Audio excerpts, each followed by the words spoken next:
ومهمان حضرتي تعالى الذين يقولون قال تعالى في القرآن المجيد والقرآن الحكيم أعوذ بالله من الشيطان الرجيم بسم الله الرحمن الرحيم سبحان الذي أسرى بعبده ليلا من المسجد الحرام إلى المسجد الأقصى وقال الله تبارك وتعالى في شأن حبيبه إن الله وملائكته يصلون على النبي يا أيها الذين آمنوا صلوا عليه وسلموا تسليما اللهم صل على سيدنا محمد وعلى آل سيدنا محمد وبارك وسلم صلاة وسلام عليك يا رسول الله يا حبيب الله صلى الله تعالى عليه وسلم.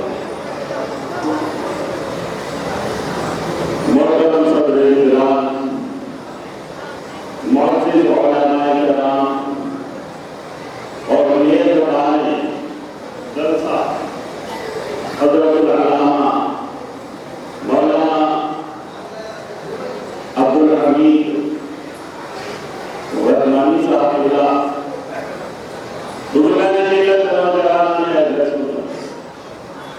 میں نے جس آیت کریمہ کی تلاوت کا شرف حاصل کیا ارشاد ربانی ہو رہا ہے کہ پاک ہے وہ ذات جو لے گیا اپنے بندے کو مسجد حرم سے مسجد اقصی تک. میں نے جس آیت کریمہ کی تلاوت کا شرف حاصل کیا تھا اس کا ترجمہ بھی عرض کر دیا. اب میں آپ کو بتاؤں دوستو کہ ایک مسئلہ میرے ذہن میں تھا جب علماء کرام معراج شریف کا ذکر کرتے تھے تو میں اکثر سوچتا تھا کہ اس میں رسول پاک کی معراج کیا ہے. علماء کرام معراج کا ذکر کر رہے ہیں اور معراج کا سفر مکے سے شروع کر کے مدینہ ہوتے ہوئے بیت المقدس لے گئے. پھر وہاں پر انبیاء صلاۃ و سلام کی امامت کر رہے پھر وہاں سے اٹھایا میرے سرکار کو ذکر کر رہے ہیں اور یہ بتاتے چلے جا رہے ہیں کہ یہ پہلا آسمان یہ دوسرا آسمان یہ تیسرا آسمان. معراج کے تفصیلات و قواعد پیش کرتے چلے جا رہے ہیں اور میں یہاں یہی سوچ رہا ہوں کہ آپ نے جس میں رسول پاک کی معراج کیا. اگر میرا مقدس رسول مکے سے سفر کو نکلے تو یہ رسول کی معراج نہیں, بیت المقدس پہنچے گے رسول کی معراج نہیں, انبیاء کی امامت فرما دیجیے کوئی معراج کی بات نہیں, آسمانوں پر جانا ہے رسول کی معراج نہیں, آسمان پر جانا ہے رسول کی معراج نہیں, سدرۃ المنتہا پر جانا یہ رسول کی معراج نہیں. ارے میں کیسے اس کو معراج مان لوں؟ معراج جانتے ہو کس کو کہتے ہیں؟ معراج عروج سے یعنی جو کسی کا واقعی مقام ہو اور اس مقام سے بلند ہونے کو معراج کہی جائے گی. پھر آسمانوں پر جتنے فرشتے ہیں وہ سب کے سب تو غلام ملے یہاں پر. تو کیا میرا مقدس رسول وہاں چلے جائے تو یہ رسول کی معراج؟ جنت میں تو رسول پاک کے غلام رہیں گے تو کیا میرا رسول وہاں پہنچ جائے تو یہ رسول کی معراج نہیں. دوستو میں یہ سوچ رہا تھا کہ یہ میرے رسول کی معراج نہیں. ارے سنو, اگر میرا مقدس رسول بیت المقدس پہنچے تو بیت المقدس کی معراج ہے, آسمانوں پر گئے تو آسمانوں کی معراج ہے, عرش پر گئے تو عرش کی معراج ہے, سدرۃ المنتہا پر گئے یہ سدرۃ المنتہا کی معراج ہے. یہ معراج کی رات کیا ہے کہ رسول پاک کی معراج نہیں, یہ تو کائنات کی معراج ہو رہی ہے. ارے ذرے ذرے کو میرے مقدس رسول اپنے قدموں سے معراج دے رہے ہیں, سب کو اونٹ بخش رہے ہیں, سب کو ارتقاء کی منزلوں سے ہم آغوش کر رہے ہیں. اب آپ ہی فیصلہ کرو کہ آخر اس میں رسول پاک کی معراج کیا ہو. مگر ذرا سنبھل کر جواب دینا, اس لیے کہ میرے مقدس رسول کی تعریف میں بہت احتیاط برتنی پڑتی ہے. احتیاط کی بات کا اندازہ مجھ سے کیجیے کہ اکثر تعریف کرنے والے لوگ مبالغے سے کرتے ہیں اور یہ مبالغہ جائز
کہ یہ آپ کا حاجت کا لگا رہے ہو، یہ کائنات میں گھومنا، یہ کائنات کی سیر کرنا، قرآن نے کب کہا کہ یہ رسول کی معراج ہے؟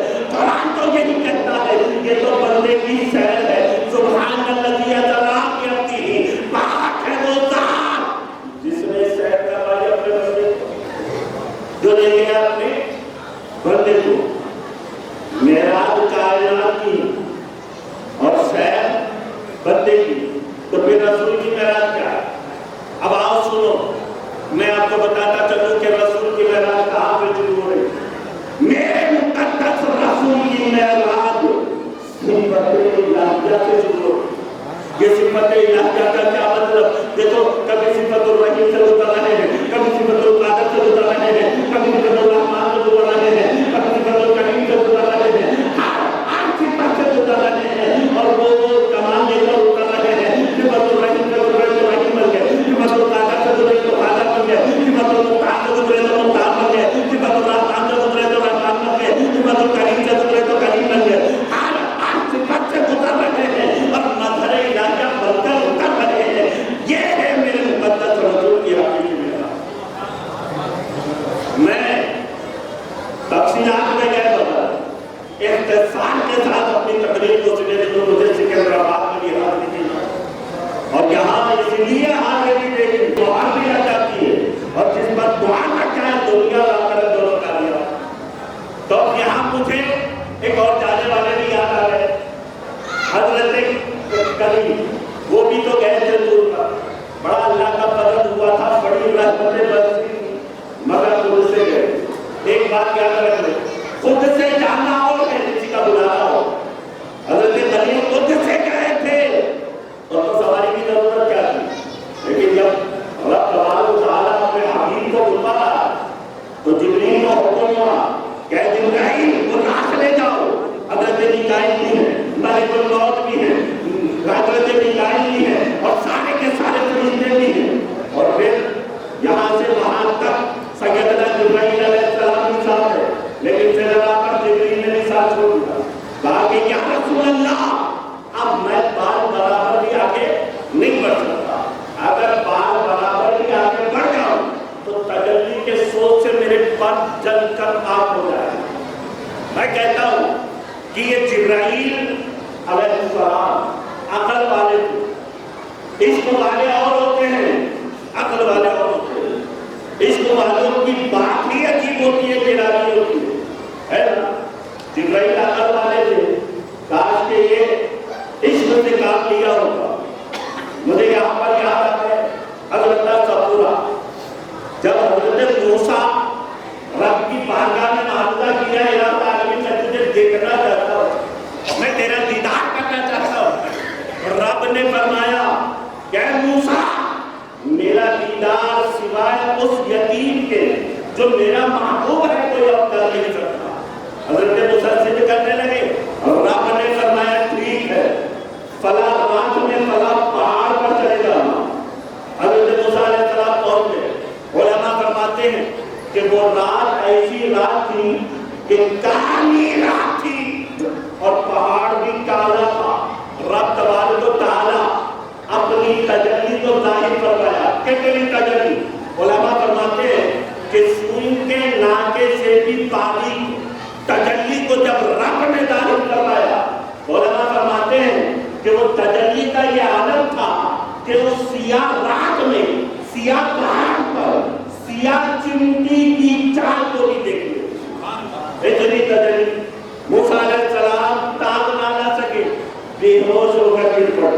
اسی لیے کہتا ہوں کہ موسیٰ بھی رسول پاک کی طرح نہیں، آج کا ملا تو دور کی بات ہے، موسیٰ بھی حبیب کی طرح نہیں، اس لیے کہ موسیٰ بے ہوش ہو کر گر پڑے، میرے مقدس رسول سراپا نور کا دیدار کرتے۔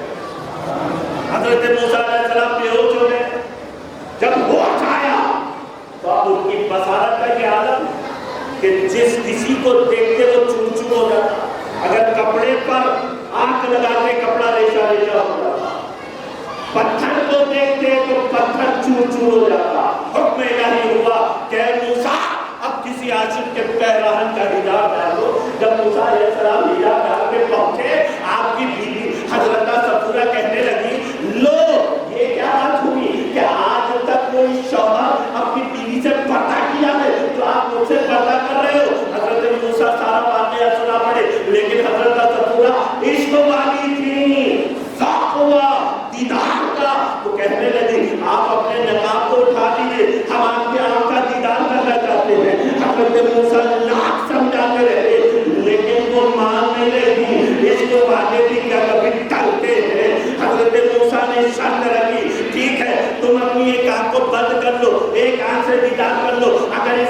بینائی چلی بھی جائے تو یہ تو باقی رہے گی. لہذا آپ نے مان لیا, اپنی آنکھ کو بند کر لیا, ہاتھ رکھ لیا, ایک آنکھ سے دیدار کر رہی تھی. دیدار کرنے میں ایسا لطف تھا کہ دیکھتے دیکھتے روشنی چلے گئی, بینائی غائب ہو گئی.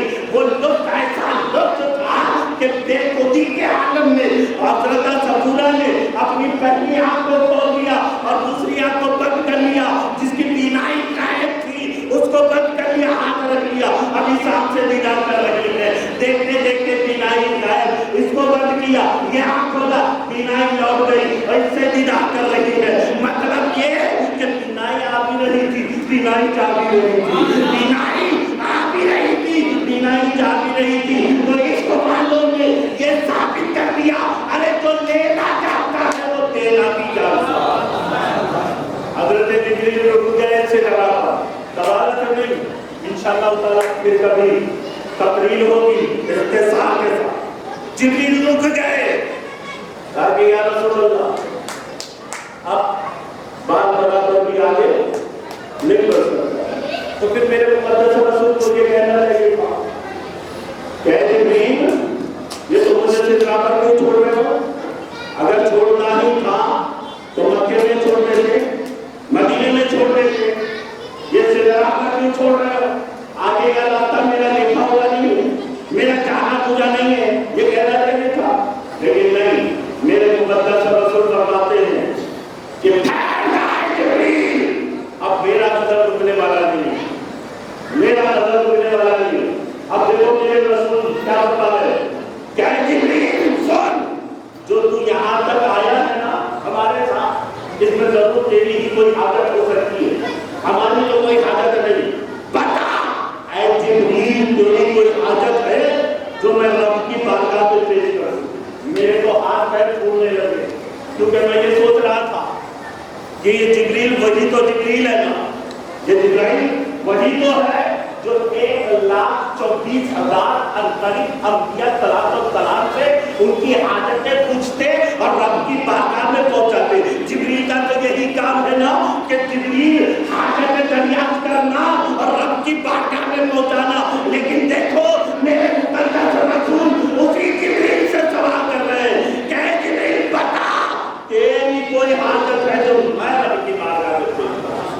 اور دیکھو دوستو, حضرت سیدنا جبرائیل جو میرے آقا کے جد امجد حضرت سیدنا ابراہیم خلیل اللہ پر جو احسان کیا تھا, وہ احسان میں تفصیلات میں کہہ رہا ہوں, اشارہ دے رہا ہوں کہ جب حضرت ابراہیم خلیل اللہ کو آگ میں ڈالا جا رہا تھا, چولہے میں بٹھا کر کے وہ آگ میں ڈالا جا رہا تھا, چولہا ہوا میں ہے, جبریل آئے اور حضرت ابراہیم خلیل اللہ سے سوال کیا, احسان کیا, کیا کہ اللہ کے خلیل اگر آپ کی حاجت ہو تو میں اس آگ سے آپ کو بچا لوں, اس چولہے سے یہیں پر اتار لوں. حضرت ابراہیم خلیل اللہ نے مدد لی یا نہیں لی اور اس کو سائڈ میں رکھو دماغ کے کھولے, لیکن پوچھ کر احسان تو کیا تھا نا. اب دیکھو میرے آقا سدرا پر جبریل کے اس احسان کو بھی اتار رہے ہیں کہ تو نے جو احسان ایک چٹ پر کیا تھا آج وہ احسان بھی اتار رہا ہو. بتا اے جبریل تیری کوئی حاجت ہے جو میں رب کی بارگاہ میں. حضرت جبریل رک گئے سدرا, بس اپنی تقریر کو سنے گا. سدرا پر میرے آقا آگے بڑھے. جبریل سے یہ نہیں کہا کہ جبریل مجھے تو سدرا پر کیوں چھوڑ رہے ہو, مکے میں چھوڑ دیتے, مدینے میں چھوڑ دیتے, آگے کا راستہ میرا نکلا ہوا نہیں. یہ نہیں فرمایا, کیا فرمایا, اب میرا قدر رکنے والا نہیں ہے. ارے میں جہاں سے آیا ہوں کہیں تو جا رہا ہوں, ارے گھر کی کوئی گلی, گھر کا کوئی گوشہ, گھر کا کوئی ذرہ, گھر کا کوئی قطرہ مجھ سے چھپا ہوا نہیں ہے. اگر گھر کا کوئی قطرہ مجھ سے چھپا ہوا ہوتا وہ گھر مثبت کیوں ظاہر ہوتا. تیرا راز محبت کیوں گیا معراج کی شب کو, تیرا راز محبت کیوں گیا معراج کی شب کو. میں پہنچ جاؤں وہاں پہ پر جہاں عاجز ہوتا. اب اس پر اختلاف تو بہت, اور میرے بعد الحمدللہ امیر رحمانی صاحب علماء کی خطاب رکھیں, ان کے بھی خطابات ہوں گے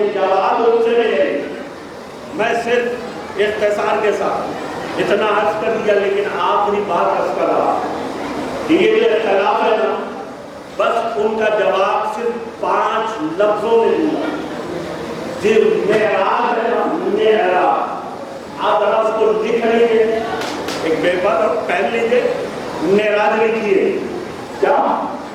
میم عین رے الف اور جیم، یہ 5 حروف، 4 words۔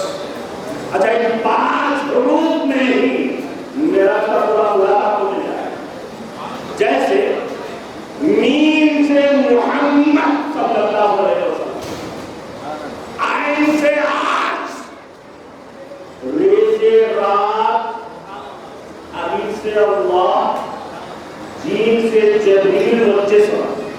اب سمجھ لو اس کا پورا، میم سے محمد صلی اللہ علیہ وسلم، عین سے عرش پر تشریف لے گئے، رے سے رات کے حصے لے گئے، پوری رات نہیں، رات کے تھوڑے سے حصے میں الف سے اللہ سے ملنے گئے، اور جیم سے جبرائیل کے ساتھ گئے، جس میں مبارک کے ساتھ گئے، ہو گئی معراج۔ ان کی معراج کے وہ ذات قدم تک پہنچے، ان کی معراج کے وہ ذات قدم تک پہنچے، میری معراج کے میں ان کے قدم تک پہنچا۔ باقی دعوانا الحمدللہ۔